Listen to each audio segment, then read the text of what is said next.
Adana's heart pounded in her chest as she darted through the crowded streets, her breath coming in short, sharp gasps. She could feel their eyes on her, whispering, judging, like 1,000 tiny daggers, piercing her soul. They all knew now.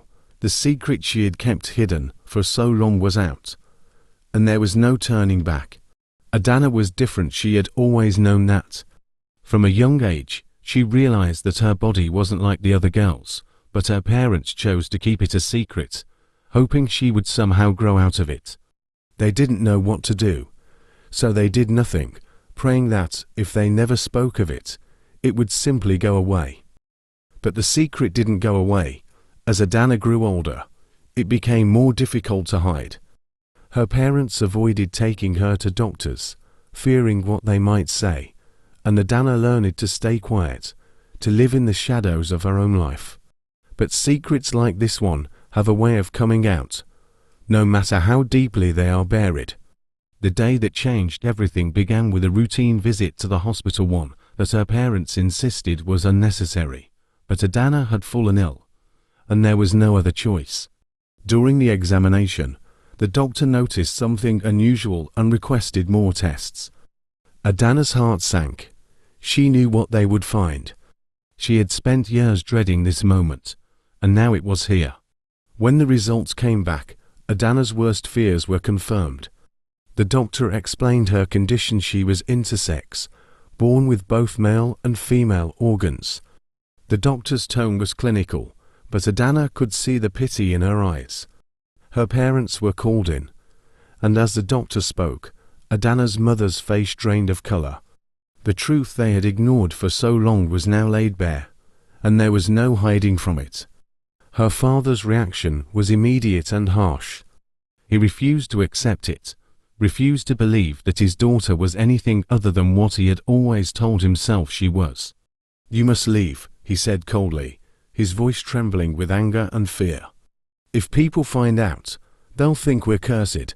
You'll ruin us." Adana's mother wept, torn between her love for her daughter and the fear of what the village would say. But in the end, it was her father's word that decided her fate. Adana was forced to pack her things and leave the only home she had ever known. She ran through the streets, her mind racing as fast as her feet. The village was small, and news traveled quickly. Already, she could hear the whispers, see the stares. The life she had tried so hard to protect was unraveling before her eyes. She ducked into an alley, trying to catch her breath. The walls seemed to close in on her, and she could feel panic rising in her chest. But she couldn't afford to break down now. She had to keep moving, had to find a way out. Suddenly, she heard footsteps approaching. Her heart skipped a beat. She pressed herself against the wall, praying they wouldn't find her. But the footsteps grew louder, closer. She held her breath, every muscle in her body tense. Then, a hand grabbed her shoulder. Adana spun around, ready to fight, but stopped when she saw who it was. Kemi, her childhood friend. Kemi's eyes were wide with fear, but there was also something else: determination. "We have to get you out of here," Kemi whispered urgently. "They're looking for you. They want to take you to the elders." Adana's blood ran cold. The elders were known for their harsh judgments. If they found her, they would declare her a curse, a blight on the village. They would banish her, or worse. "Come with me," Kemi urged.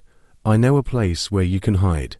With no other options, Adana followed Kemi through the maze of alleys until they reached an abandoned house on the outskirts of the village. It was dark and dusty, but it offered safety, at least for now. Inside, Kemi explained the situation. The village was in an uproar. Some believed Adana was cursed. Others thought she was a sign from the gods. But one thing was certain: she couldn't stay. "I'll bring you food and supplies," Kemi promised. "But you have to leave soon. It's not safe here." Days turned into weeks as Adana hid in the abandoned house, her life hanging by a thread. Every sound outside sent her heart racing. She knew she couldn't stay hidden forever, but where could she go? How could she live in a world that didn't understand her? that feared her. The turning point came one stormy night. The rain pounded against the roof as Adana sat by the window, lost in thought. Suddenly, there was a knock at the door. She froze, fear gripping her heart. No one should know she was here except Kemi. But it wasn't Kemi. The door creaked open, and in stepped a figure shrouded in a dark cloak. Adana couldn't see their face, but she felt a strange sense of calm wash over her. "Who are you?" she asked, her voice trembling. The figure lowered their hood, revealing the face of an elder woman Adana had never seen before. She had eyes that seemed to hold 1,000 secrets, and a voice that was soft but filled with authority. "You don't belong here, child," the elder said, her tone gentle yet firm. "But your journey isn't over. There's a place where people like you are celebrated, not feared. A place where you can be yourself without hiding."